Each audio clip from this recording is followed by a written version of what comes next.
It was Sunday morning when my parents brought us in a special place. Mom, why are we here?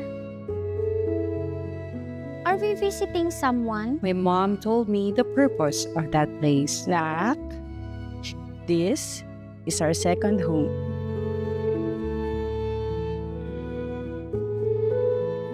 They told me that this will be ours not just for now, but also for generations to come.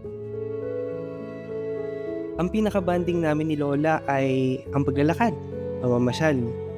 One time, may nadaanan kami na pamilya. Nakita namin na dinadalaw nila yung yumaon nilang magulang. I saw Lola's face. Tingnan mo, oh. Hindi nila pinababayaan ng pamilya kahit nasa kabilang buhay na. Mukhang hindi ko naman kakayanin bumili ng ganyang pwesto, magastos. Doon ko naisip na Lola is worried. Paano kapag nawala siya? Kaya nung unang sahod ko, niregaluhan ko siya.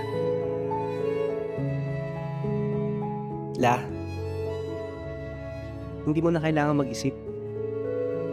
Gusto ko, panatag ka.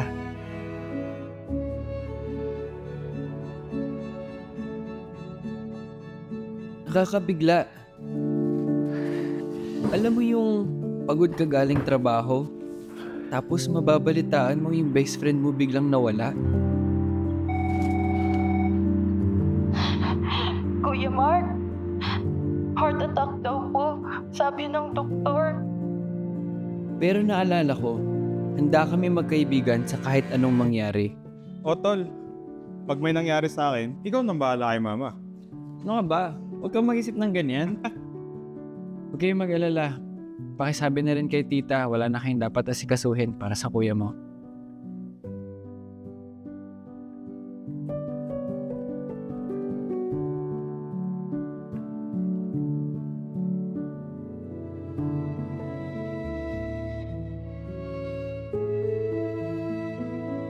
Almost 24 years na ata ako dito sa abroad.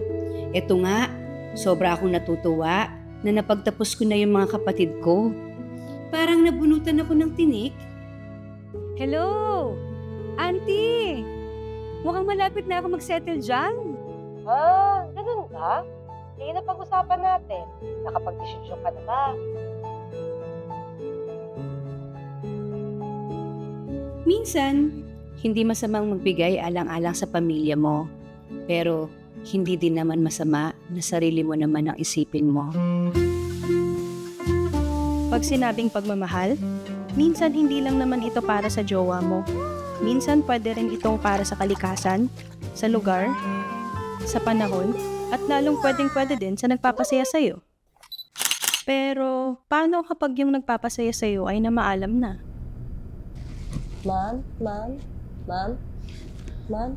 please to remain of Storm. Stormy! I'm sorry. I'm sorry for your loss, ma'am. Stormy! She's ready to go home. Mahirap. Oo, napamahal sa akin yun eh. Inalagaan, pinakain, tinuruan, at halos katabi ko nga matulog eh.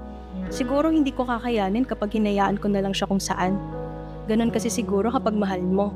Gagawin mo lahat para si kakaayos niya, dito man sa mundo natin o sa kabilang buhay. We cherish and celebrate all forms of love, for it's the heart of what makes life truly beautiful. Golden Haven, the gold standard in memorial care.